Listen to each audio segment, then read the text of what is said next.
In my 10th grade literature class, my students analyzed the work of classic Greek philosophers in order to understand the foundation of Western thought and the principles of the English language. In the back left-hand corner of the class sits Kevin, a 15-year-old boy with academic apathy embroidered on his eyelids and a stardust disposition that can be seen all the way from the other side of this 1960s kaleidoscope of a hallway. Keeps his head face down on his desk because with no father, he's never known a black man in this world worth looking up to. But I try to engage him anyway. Try to connect this excerpt from a 1,000-year-old text to the world he wakes up to every morning. And some days I'm more successful than others. But today, Kevin comes up to me after class and says, "Mr. Smith, why do we even read this stuff anyway?"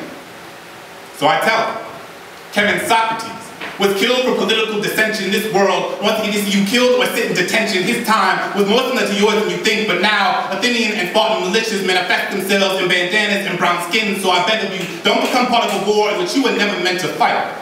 Listen, Aristotle said we are what we repeatedly do. Excellence, therefore, is not an act, but a have. It's you, but an act like you have it, because the only difference between you and these Greek philosophers is the scraggly beard, the wrinkly skin, and that silly-looking robe. But your ideas are no less profound, your insights no less enlightening, your values no less important. There are brilliant words bubbling from the ballpoint tip of your pen if you just take off the cap, but what do I know?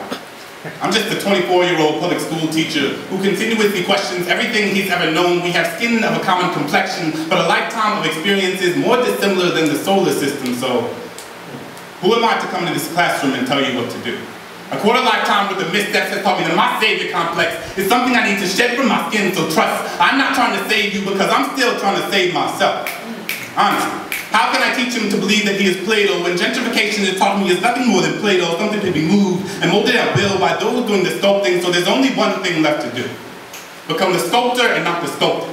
Become the statistician and not the statistic. Kevin, I'm not perfect, I'm just a teacher trying to get you to understand all that you are already capable of doing, so I have no choice but to make sure you understand how to dissect this text, because me teaching you poetry through Lil Wayne lyrics won't help get you into college. We will work until concepts like the prison industrial complex and the achievement gap are archived into the library of America's imperfections. You will learn to read critically, write consciously, speak clearly, because that is the only way this world will ever listen to what you have to say. So let's make this world see you more than just Jordans and prisons. Let's flip that and let them see you with college and missions. Show them you're more than just a jumble of brown-faced quantitative data on charts and spreadsheets. Show them there's an Aristotle awaiting to be awakened in your chest. Show them there's a Plato pumping potential through your veins. Show them there's a Socrates waiting to spring forth from your throat. Your Mount Olympus is standing right in front of your face.